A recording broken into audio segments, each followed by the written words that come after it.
오늘은 적그리스도를 대하는 우리의 자세 첫 번째 제목 시간으로 오늘 말씀을 전합니다. 오늘과 다음 주는 이 주제를 가지고 말씀을 나누려고 합니다. 말씀을 시작하면서 퀴즈를 하나 내겠습니다. 화면에 나오는 이름들의 공통점이 무엇인가 하는 겁니다. 한번 보십시오. 어떤 이름입니까? 네로 황제, 교회를 부패시킨 중세 교황들, 히틀러도 있고 스탈린도 있고 문선명도 있고 김일성도 있고, 이 이름들의 공통점이 뭘까요? 제목을, 오늘 설교 제목을 들으신 분들은 아마 예측을 하셨을 겁니다. 적그리스도일 것이다 라고 기독교 역사 속에서 여러 설교가들이 이야기했던 사람들입니다. 소위 이런 사람들이 적그리스도로 여겨졌습니다. 특별히 우리 개혁교회, 우리 장로교 전통에서는 종교개혁가들이 중세의 교황들을 적그리스도로 해석을 했기 때문에, 이 입장 때문에 지금 우리 교단은 여전히 가톨릭에 대해서는 비판적인 입장을 가지고 있습니다. 이 적그리스도는 오늘 말씀에서 살펴보겠지만 기독교에 대해서 적대적이고 또 기독교의 진리를 거부하는, 그리고 왜곡하는 자들이라 정의할 수 있습니다. 요즘 우리가 언론을 통해서, 뉴스를 통해서 이런 사이비들의 이름을 계속 듣고 있습니다. 그래서 여러분, 가만히 보면 이 적그리스도라는 것은 성경 속에 나오는 특정한 그냥 단어가 아니라 우리 삶 속에서 실제로 공존하고 있는 실체입니다. 과거에도 있었고 지금도 있고 앞으로도 있을 겁니다. 오늘 말씀은 이런 적그리스도나 혹은 사이비, 이단에 대해서 경계하라는 요한의 교훈입니다. 요한은 이 공동체 안팎으로 이 적그리스도, 사이비 이단들이 설치고 있으니 각별히 유의하라고 교훈을 합니다. 요즘 시국을 돌아가는 것을 보면 가히 적그리스도 같은 존재들이 나라 곳곳을 어지럽히고 또 영적 세계를 혼란스럽게 하는 것을 우리는 봅니다. 이러한 시국 속에서 우리에게 주어지는 이 요한 1서의 말씀이 우리의 영혼을 지키고 시대를 분별하면서 또 이 시대를 새롭게 하는 능력의 말씀이 되었으면 좋겠습니다. 오늘 이러한 기대를 가지고 오늘 주님이 주시는 이 귀한 말씀 마음에 새기고 돌아가시기를 주님의 이름으로 축복합니다. 그럼 여러분, 적그리스도란 과연 어떤 존재들일까요? 오늘 말씀에서 요한은 오늘 본문을 시작을 하면서 중요한 두 단어를 사용하고 있습니다. 18절을 보시면 마지막 때, 그리고 적그리스도라는 단어를 사용하지요. 우리 18절을 통해서 확인해 보겠습니다. 우리 다 같이 한번 읽어봅니다. 시작. 아이들아, 지금은 마지막 때라. 적그리스도가 오리라는 말을 너희가 들은 것과 같이 지금도 많은 적그리스도가 일어났으니 그러므로 우리가 마지막 때인 줄 아노라. 아멘. 여러분, 요한은 지금이 마지막 때다, 적그리스도가 오리라, 우리 주님께서 적그리스도라는 단어는 사용하시지 않으셨지만 이렇게 미혹하는 세력들이 있을 것이라고 말씀을 하셨는데, 그렇게 주님이 가르치신 것대로 또 사도들이 가르친 것대로 이런 교훈들을 우리가 들은 것 같이 많은 적그리스도가 지금 일어나 있다라고 요한이 말을 합니다. 그리고 이렇게 많은 적그리스도들이 설치는 것을 보니 마지막 때가 분명히 되었다라고 말을 합니다. 여러분, 여기서 말하는 마지막 때란 과연 언제를 뜻할까요? 일반적으로 우리가 이 말씀, 이 구절 마지막 때라는 단어를 들으면 주님 오시는 그날, 임박한 주님의 재림의 때를 보통 생각을 합니다. 여러분, 이러한 해석도 분명히 중요한 해석입니다. 이러한 이해가 우리의 신앙생활에 많은 도움을 줍니다. 왜냐하면 이렇게 주님의 때가 임박했다는 이 교훈을 마음에 새겨야 우리가 경각심을 가지고 믿음 생활을 할 수 있어요. 그런데 한편으로 우리는 이 마지막 때를 이렇게도 이해를 합니다. 예수 그리스도께서 이 땅에 오시고 부활 승천하신 이후에 다시 오실 그날까지, 곧 지금 이 시기, 그 사이의 시기를 종말 혹은 말세 혹은 마지막 때로 우리는 부릅니다. 우리가 믿는 이 신앙의 범주 안에는 이 두 가지 이해를 다 가지고 있습니다. 그래서 이 두 가지 의미를 다 이해하는 성도는 지금이 말세이고 종말의 시기이고 또 마지막 때, 그래서 주님이 오실 것을 기다리되 경각심을 가지고 믿음 생활을 하는 겁니다. 이게 이 두 가지 예를 가진 성도의 신앙의 자세예요. 그래서 여러분, 이 마지막 때라는 단어를 가지고 요한일서를 여러분 묵상하시다 보면, 주님이 이 땅에서 십자가에 달려 죽으시고 부활하시고 또 승천하셔서 다시 오실 그날까지 다스리시고 계시구나 하는 것을 믿고, 그분이 다시 오실 때 심판하신다는 경각심과 또 이분이 다시 오신다는 기대감과 간절함을 가지고 살아가는 것이 마땅한 이 시대의 성도의 마음의 자세라는 것을 우리는 깨달을 수 있습니다. 여러분, 마지막 때라는 단어를 말씀을 통해서 읽으실 때는 경각심을 가지십시오. 그리고 주님 오실 날이 다가왔구나 간절하게 기대하면서 이 단어를 받으십시오.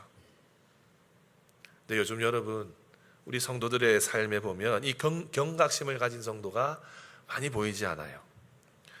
주님을 간절히 기다리는 성도들의 모습도 많이 보이지 않습니다. 왜 그렇습니까? 세상이 더 살기 좋아져 가고 있거든요. 지난주 우리가 말씀을 살폈듯이 세상은 희망적으로 보입니다. 그래서 이런 간절함과 경각심이 느슨해졌어요. 세상이 더 발전적으로 보이고 희망적으로 찬란하게 보이기 때문에 우리가 이 경각심 없이 살아갈 때가 너무도 많습니다. 하지만 지난주 말씀을 통해서 살폈듯이 세상은 화려해 보이지만 그 본질은 어둡습니다. 그러므로 여러분, 지금 이 시대를 살아가는 우리 성도들의 마땅한 자세는 다시 오실 주님 기다리는 것이 이 세상 살이보다 훨씬 지혜로운 일임을 깨닫고 더 주님과 가까이 살고자 노력하는 것, 수고하는 것, 그것이 인생의 참된 지혜라 하는 것을 우리는 깨닫습니다. 여러분, 이 세상 살아가실 때 다시 오실 주님, 마라나타 주 예수여 다시 오소서 기다리는 마음으로 살아가시기를 바랍니다. 이것이 마지막 때에 살아가는 성도의 마땅한 자세인 줄로 믿습니다. 그럼 여러분, 요한이 이렇게 마지막 때에 대해서 이야기를 하면서 주님 오시기를 기다리면서 우리가 살아야 되는데 한편으로 우리가 경계해야 될 것도 있다고 가르쳐요. 그게 무엇입니까? 오늘 두 번째 단어 적그리스도입니다. 여러분, 적그리스도는 과연 어떠한 존재일까요? 저는 어린 시절 이 적그리스도가 유엔 그 국제연합 사무총장이 적그리스도다 이렇게 어린 시절에 배웠습니다. 왜냐하면 유엔 사무총장이 이 세계 160, 70여 개국의 어떤 대사들 모아놓고 회의도 주재하고 하지 않습니까? 그래서 궁극적으로 저게 적그리스도다, 저는 어릴 때 그렇게 배웠어요. 어떻게 될지는 잘 모르겠습니다. 또 소위 음모론을 좋아하는 분들 계시죠? 그 프리메이슨, 일루미나티 이런 거 단어 들어보신 분들 계실 거예요. 유튜브에 돌고 있는 겁니다. 이 종말의 때의 세계를 지배하는 어둠의 세력들이라고 해서 프리메이슨, 일루미나티 이런 것들을 적그리스도다 하는 사람들도 있어요. 다 들어보셨을 겁니다. 저는 이런 이야기 여러분들 들으시면 그냥 재미로 들으시라 말해요. 일단 들으면 재미있잖아요. 흥미있게 재미있게는 볼 수는 있습니다만 그 이상은 빠져들지 마십시오. 왜냐하면 그것은 성경적이지 않기 때문입니다. 성경은 적그리스도에 대해서 분명히 교훈하는 게 있어요. 그럼 오늘 본문의 성경을 통해서 우리는 적그리스도 어떻게 알 수 있습니까? 무엇이 적그리스도라고 깨달을 수 있습니까? 19절을 다 같이 보겠습니다. 다 같이 읽어봅니다. 시작. 그들이 우리에게서 나갔으나 우리에게 속하지 아니하였나니 만일 우리에게 속하였더라면 우리가 함께 거하였으려니와 그들이 나간 것은 다 우리에게 속하지 아니함을 나타내려 함이라. 아멘. 여러분, 적그리스도의 특징이 우리에게서 나갔다라고 하고 있어요. 그렇다고 여러분 교회 떠난 사람들이 다 적그리스도다 그렇게 말씀하시면 안 됩니다. 진리에서 떠난 걸 뜻해요. 적그리스도는 이렇게 정의합니다. 적그리스도는 일반적으로 이단이나 사이비 기독교를 뜻합니다. 이단은 기독교의 정통 신학이나 교리에서 벗어나서 자신들만의 독특한 신학과 신앙을 주장하는 그런 집단들을 우리는 적그리스도 혹은 이단이라 불러요. 그래서 이단과 사이비는 성경을 왜곡하고 성경의 진리에서 벗어나 있습니다. 그래서 요한은 진리에서 벗어나 있기 때문에 이들을 거짓말하는 자라고 말하고 있어요. 22절도 우리 다 같이 봅니다. 읽어봅니다. 시작. 거짓말하는 자가 누구냐? 예수께서 그리스도이심을 부인하는 자가 아니냐? 아버지와 아들을 부인하는 그가 적그리스도니. 아멘. 여러분, 이들이 왜 거짓말하는 자입니까? 진실을 말하지 않기 때문이에요. 진리를 감추기 때문이에요. 그것을 요한은 21절에서 이렇게 표현을 했습니다. 내가 너희에게 쓰는 것은 너희가 진리를 알지 못하기 때문이 아니라 알기 때문이요. 또 모든 거짓은 진리에서 나지 않기 때문이라 라고 말했어요. 구절이 좀 어려운데 원문을 통해서 다시 좀 번역을 해보면 21절은 요한이 이렇게 말하는 것처럼 보입니다. 내가 여러분이 진리를 모른다고 편지에서 쓰지 않았습니다. 오히려 여러분이 그것을 알고 있다고 썼어요. 그리고 모든 거짓은 진리에서 나지 않는다는 것을 편지를 통해 썼습니다. 요한이 말하고자 하는 것은 이거예요. 모든 거짓은 진리에서 나지 않았다. 그럼 여러분 묻습니다. 진리란 무엇입니까? 오늘 본문에서 말하는 진리란 과연 무엇입니까? 분명히 이야기합니다. 22절에 예수께서 그리스도 되신다. 적그리스도는 이것을 부인하지만 우리가 믿는 진리는 예수가 그리스도다. 예수가 메시아다. 예수가 구원자라는 사실이에요. 여러분, 이 믿음에 서지 않는 것은 다 이단입니다. 예수 그리스도로부터 시작하지 않는 교리는 다 이단입니다. 예수 그리스도로 결말 맺지 않는 교리는 다 이단 사이비예요. 거짓입니다. 사랑하는 성도 여러분, 진짜 진리를 지켜야 하는 시대가 와 있습니다. 이것은 비단 과거의 일이 아니었어요. 오늘날에도 진리는 여전히 위협받고 있습니다. 여러분, 우리는 이 진리를 지키기 위해서 얼마나 발버둥 치고 있습니까? 여러분들이 믿고 있는 이 신앙의 본질, 예수 그리스도가 우리의 구원자 되시고 이 세상을 다스리시고 다시 오실 만왕의 왕이시라는 이런 진리를 얼마나 지키고 살고 있습니까? 여러분, 이렇게 이단 사이비들이 판을 치는 이 시기, 이럴 때일수록 우리는 더 진리가 선명해야 됩니다. 진리의 말씀과 복음을 지키기 위해서 힘써야 됩니다. 때로는 목숨을 걸고 이것을 지키려고 발버둥 칠 수 있어야 됩니다.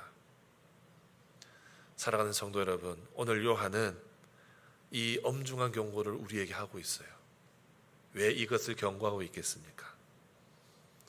우리가 느슨해져 있기 때문입니다. 사랑하는 성도 여러분, 느슨해져 있는 여러분들의 마음 다시 한번 다 잡고 경각심을 가지고 믿음 생활 하시기 바랍니다. 그것이 마지막 때를 살아가는 참된 성도의 마음가짐일 것입니다. 그럼 여러분, 이 적그리스도가 얼마나 무익하고 유해하기에 이 적그리스도에 대해서 이렇게 엄중하게 경고할까요? 두 번째 교훈입니다. 진리에서 떠난 적그리스도의 영향을 우리가 받으면 우리의 믿음이 약해지게 되어 있고 우리의 신앙생활이 느슨해지게 됩니다. 여러분, 오늘 본문에서 크게 두 가지를 찾아볼 수 있어요. 이 유해하게 하는 이 이유를 두 가지를 찾습니다. 하나는 이러한 이들의 영향을 받으면 교회와 진리를 떠나게 됩니다. 요한이 이 적그리스도가 하나님을 떠난 자들이라고 말하고 있어요. 요한은 요한일서 맨 첫 부분부터 우리 하나님과 그 아들 예수 그리스도와 더불어 교제하고 누리는 것에 대해서 강조해 왔고 그 삶을 빛 가운데 거한다, 그 말씀에 순종한다라고 표현을 하면서 이 주님을 떠나 살지 않는 것에 이 신앙생활의 중요함을 강조를 해봤습니다. 그래서 여러분, 우리가 때로는 저분이 정말로 참된 그리스도인인가, 아니면 나 자신이 정말로 예수님을 제대로 믿고 있는 사람인가 분별할 수 있는 기준이 지금까지 말씀에 비추어 보면 말씀에 순종하고 있는가, 진리 안에 거하고 있는가라는 것을 통해서 입증이 되게 되어 있죠. 근데 여러분, 적그리스도도 그렇습니다. 적그리스도는 하나님과의 관계를 스스로 끊은 자들이에요. 아버지 하나님과 그 아들 예수 그리스도와 더불어 누리는 교제를 스스로 단절하고 떠나버린 자들입니다. 근데 여러분, 오늘 본문에 그들이 같이 있다가 떠났다고 했죠. 그러면 다 문제가 해결된 것 아닙니까? 진리를 배척하고 진리를 왜곡하던 그런 사람들이 공동체 안에 있다가 떠나면 문제가 해결된 거지 않습니까? 라고 물을 수 있지 않을까요? 아니요, 여러분. 이들은 교회 내외로 다 존재하고 있습니다. 특히 이들이 위험한 이유, 우리가 오늘 본문 살피지 않았고 다음 주에 살필 본문인데 26절에 이들을 요한이 이렇게 지칭을 해요. 너희를 미혹하는 자들에 관하여 라고 하면서 적그리스도는 미혹하는 자들이라고 말합니다. 떠났으면 상관없는데 그 영향력이 남아있다는 거예요. 미혹의 영으로 늘 우리를 호시탐탐 노리고 있기 때문에 위험한 겁니다. 사랑하는 성도 여러분, 적그리스도의 목표는 분명합니다. 하나님의 백성들을 하나님으로부터 멀어지게 하고 하나님으로부터 떠나게 하는 것이 그들의 목표예요. 교회를 떠나게 하고 교회와 멀어지게 하는 것들이 적그리스도의 목표입니다. 우리는 이러한 가르침과 이러한 세력들을 분별할 수 있어야 돼요. 이단 사이비뿐만 아니라 교묘하게 위장된 거짓 가르침을 분별해야 됩니다. 이것들이 우리를 지속적으로 미혹하기 때문입니다. 또 여러분, 적그리스도는 우리의 신앙 고백을 왜곡을 시켜요.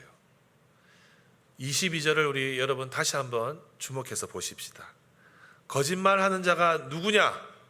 예수께서 그리스도이심을 부인하는 자가 아니냐? 아버지와 아들을 부인하는 그가 적그리스도니.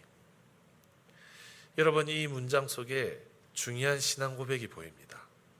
우리가 잘 알고 있는, 또 가만히 생각해 보면 생각나는 성경 구절, 신앙 고백이 있을 거예요. 바로 베드로의 신앙 고백이지요. 마태복음 16장에 나옵니다. 다들 암송하실 수 있으시죠? 한번 읽어보겠습니다. 시작. 시몬 베드로가 대답하여 이르되 주는 그리스도시요 살아계신 하나님의 아들이시니이다. 아멘. 여러분, 우리가 믿는 신앙은 분명합니다. 아버지 하나님과 그의 아들 예수 그리스도, 그리고 성령 하나님, 삼위일체 하나님으로 그 신성은 동일하시되 세위격으로 사역하시는 분. 우리는 그렇게 삼위일체 하나님을 이해하죠. 요즘 우리가 예배 때 시작할 때마다 부르는 찬양이 있습니다. 그 찬양의 가사 여러분 떠올려 보십시오. 찬양하세 우리 주 삼위일체 하나님. 찬양하세 우리 주 삼위일체 하나님. 여러분, 우리가 고백하는 분이 이런 분입니다. 성부 하나님, 성자 예수님, 성령님이 삼위일체를 믿는 신앙 고백, 이것이 우리의 믿음의 고백이지요. 네, 여러분, 이단들은요 이 삼위일체를 부정합니다. 믿지 않습니다. 특별히 요한일서를 해석하는데도 예수가 그리스도시다 하는 이 구절을 왜곡해서 해석한 이단들이 있었어요. 영지주의의 한 분파인 가연설, 이것을 주장한 이단들은 예수 그리스도의 인성과 육체로 나심을 부인했습니다. 또 케린투스주의자들이 있었어요. 이 사람들은 육체의 예수와 신성의 그리스도를 구분했습니다. 그래서 이들은 어떻게 예수님을 이해를 했느냐? 예수님께서 세례 요한을 통해서 세례를 받으실 때 그때 신성이 임했고 예수님이 십자가에 달려 죽으실 때 신성이 떠났다라고 가르쳤어요. 여러분, 이 가르침은 이단입니다. 또 어떤 무리들은 요한복음을 잘못 이해를 해서 예수님의 신성을 강조한 나머지 예수님의 인성을 가볍게 여기는 무리들도 있었어요. 그런 관점을 가지고 이 요한의 편지들을 받았었습니다. 교회사 안에 이런 이단들이 있었어요. 부지기수의 이단이 있었고 지금도 여전히 존재합니다. 이단은 예수님의 인성 또는 신성 그 중 하나를 부인하고 아니면 둘 다 부인을 해요. 우리 예수님이 완전하신 인간이시자 완전하신 하나님이시라는 교리를 부정합니다. 여러분, 이것이 적그리스도의 위험성이에요. 이러한 교리들, 이러한 역량으로 예수님에 대한 이 기독론 희미하게 만드는 것이 바로 적그리스도가 하는 일들입니다. 여러분, 우리가 진리 안에 거하면 이러한 이단 사술에 현혹되지 않습니다. 여러분, 얼마나 진리를 알고자 몸부림치십니까? 얼마나 하나님을 알고자 노력하십니까? 하나님을 알면 알아갈수록 이단으로부터 멀어질 수 있습니다. 성경을 알면 알아갈수록 진리 안에 거하며 미혹의 세력으로부터 우리를 지킬 수 있습니다. 그런데 여러분 얼마나 하나님의 말씀을 알아가고자 노력하십니까? 얼마나 주님을 깊이 알려고 발버둥 치십니까? 제가 이번에 주보 광고에도 넣었어요. 우리 요한계시록 특강 한다고 광고로 넣었고, 우리 저기 이제 입구에 보시면 이 배너도 세워놨습니다. 제가 연초부터 여름 끝날 때쯤에 요한계시록 특강 할 거라고 계속 말씀을 드렸죠. 어떻게 매일매일 요한계시록 잘 읽고 계십니까? 저는 우리 오늘 장로님 기도하신 것처럼 크게 공감하는 게 요한계시록 읽으니까 시대가 분별이 되어요. 이 시절이 왜 이렇게 되었는지 이해가 됩니다. 여러분, 진리를 아는 일에 힘쓰셔야 됩니다. 성경을 읽고 성경이 교훈하는 것 그대로 살아가도록 노력하셔야 됩니다. 그렇게 진리 대신 주님을 아는 일에 힘을 써야, 주님의 말씀을 배우고 알아가는 일에 힘써야 우리의 영혼을 지키고 우리 자신과 우리 가정과 우리 교회와 이 나라를 지킬 수 있다는 사실을 우리는 잊어서는 안 됩니다. 사랑하는 성도 여러분, 하나님을 알아가고 성경을 알아감을 통해 이단과 사이비와 세속의 가치들로부터 멀어지셔서 빛 가운데 거하는 주님의 백성들이 되시기를 바랍니다. 이러한 마음을 가지고 경각심을 가지고 주님 앞에 헌신하는 우리 모두가 되시기를 주님의 이름으로 축복합니다. 그럼 여러분이 적그리스도에 대처하는 우리의 자세 오늘 어떻게 해야 될까요? 오늘의 적용입니다. 오늘 본문은 분명한 신앙 고백을 가지고 성령 안에 거하라 라고 말하고 있어요. 요한은 예수 그리스도를 시인하는 자에게 아버지 하나님이 함께 하신다라고 하고 있습니다. 23절 다 같이 읽어봅니다. 시작.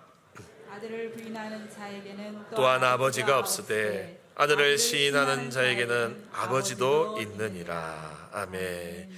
여러분, 이 말씀은 예수 그리스도와의 관계가 곧 하나님 아버지와의 관계라는 것을 알려줍니다.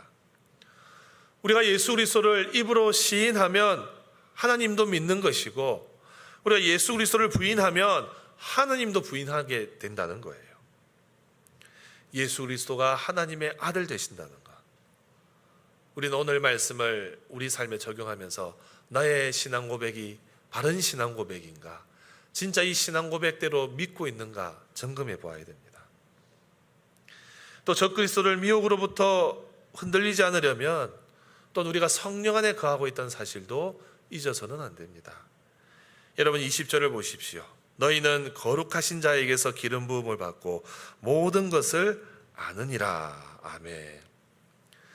기름 부음을 받았다는 것은 성령을 의미합니다. 성령님이 우리 안에 내주하시면 오늘 말씀처럼 하나님의 진리를 알게 되어 있습니다. 여러분, 이것이 성령님의 기본적인 사역이세요. 성령님이 우리 안에 내주하시며 하나님의 말씀을 깨닫게 해주십니다. 근데 여러분, 가끔 우리 성령의 사역을 오해할 때가 있죠. 성령의 기본적인 사역이 우리의 정신을 지배하여서 신비한 경험을 하게 하는 것이다 라고 이해하는 분들이 있어요. 이건 아주 지엽적인 이해입니다. 우리는 가끔 성령 충만을 이 신비한 경험의 충만으로 이해하려는 마음이 있어요. 여러분, 그렇지 않습니다.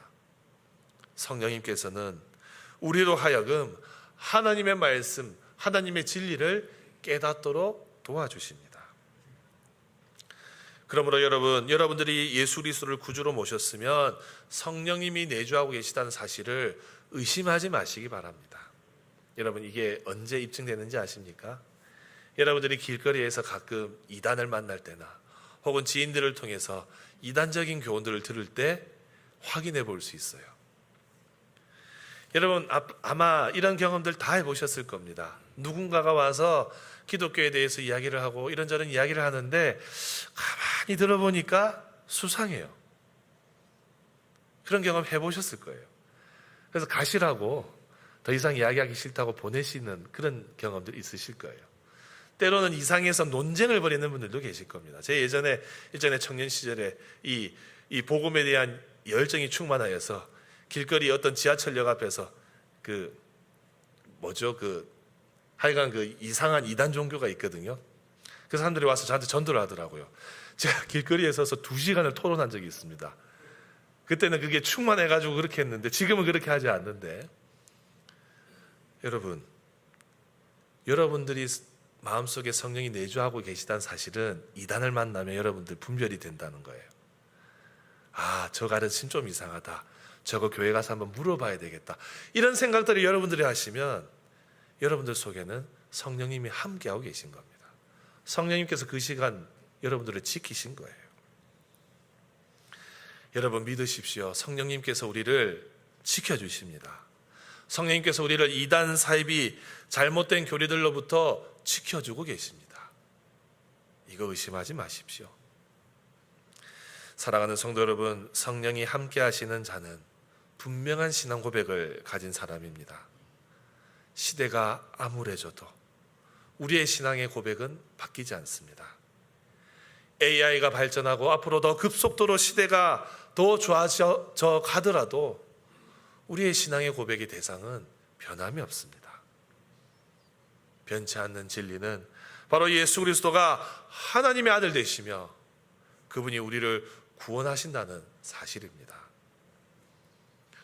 사랑하는 성도 여러분, 과학기술이 발전해 가면서 기독교는 날로 쇠락해져 가는 것처럼 보입니다.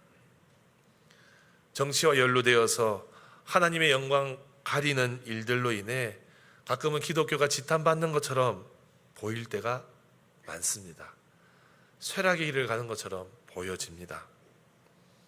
하지만 여러분, 우리가 이러한 일들을 볼 때마다 믿는 자들을 미혹하는 적그리스도들이 여전히 우리 주변에 공존하고 있고, 오늘 말씀이 교훈하는 것처럼 마지막 때가 되었다는 것을 경각심을 가지고 받아들인다면, 그런 우리 눈앞에 펼쳐지는 시험거리들도 오히려 우리를 지켜주는 경고의 메시지가 될 것입니다.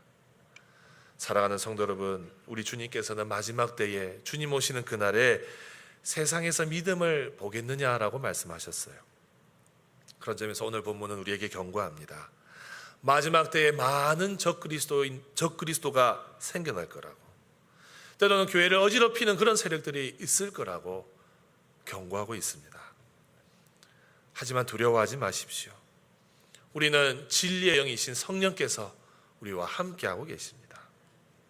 우리는 예수 그리스도를 온전히 믿고 이 믿음의 고백 안에서 주님이 지키시고 보호하신 은혜 가운데서 이 시대를 살아갈 수 있습니다.